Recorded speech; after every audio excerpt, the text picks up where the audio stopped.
लहानांपासून मोठ्यांना आवडणारं ज्वारीचं पौष्टिक थालीपीठ कसं करायचं ते आज आपण पाहणार आहोत। त्यासाठी आपण घेतल्या आहेत 5 ते 6 मिरच्या, लसूण, जिरे, ओवा, तीळ, हिंगडी, मीठ आणि दुधी भोपळा जो आपण किसून घेणार आहोत। त्यानंतर मेथीदाणे अर्धा चमचे, उडीद डाळ 2 ते 3 चमचे, त्यानंतर ज्वारीचं पीठ 3 वाटी, 1 ते 2 चमचे तांदूळ पीठ आणि 1 ते 2 चमचे हरभरा डाळीचं पीठ। तर इथे मेथीदाणे आणि उडीद डाळ मी 1 ते 1.5 मिनिट मंद आचेवरती भाजून घेणार आहे।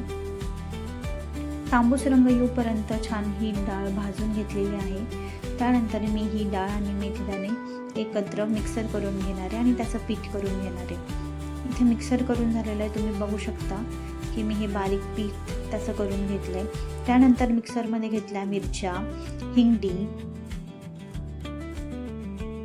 लसणाच्या पाकळ्या,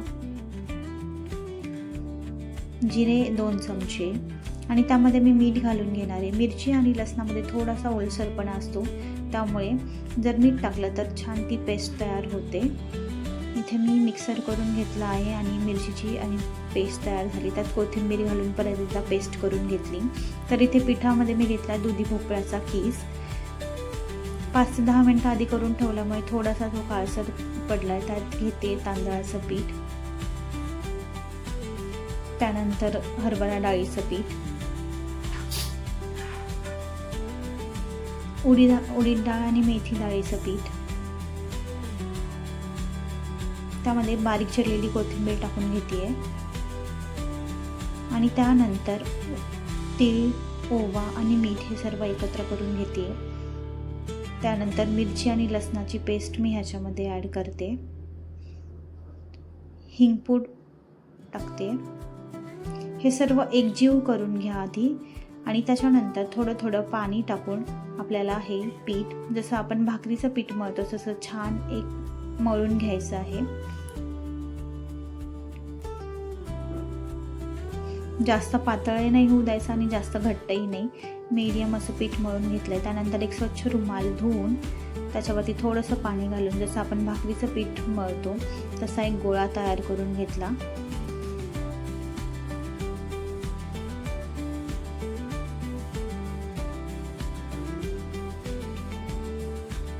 तर इथे हा गोळा तयार झालेला आहे आणि आता मी माझं थालीपीठ छान थापून घेत आहे।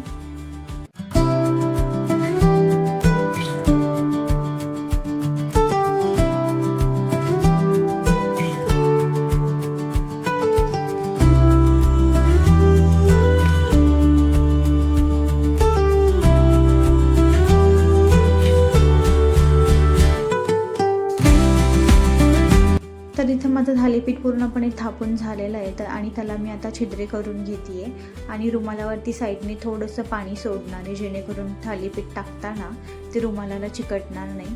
तव्यामध्ये तेल टाकून घेतलं आणि मी आता माझं थालीपीठ टाकून घेणार आहे। पहिल्या थालीपीठला थोडंसं तेल जास्त लागतं आणि ते चिकटत असेल तर वरतून जरा रुमालाला पाणी लावायचं। त्याच्यानंतर मी सर्व बाजूंनी तेल टाकणार आहे आणि जे मी मध्ये छिद्रे करून घेतले होते त्याच्यामध्ये पण तेल सोडणार आहे, म्हणजे थालीपीठ तव्याला चिकटणार नाही आणि ते सर्वीकडनं व्यवस्थित भाजलं जाईल।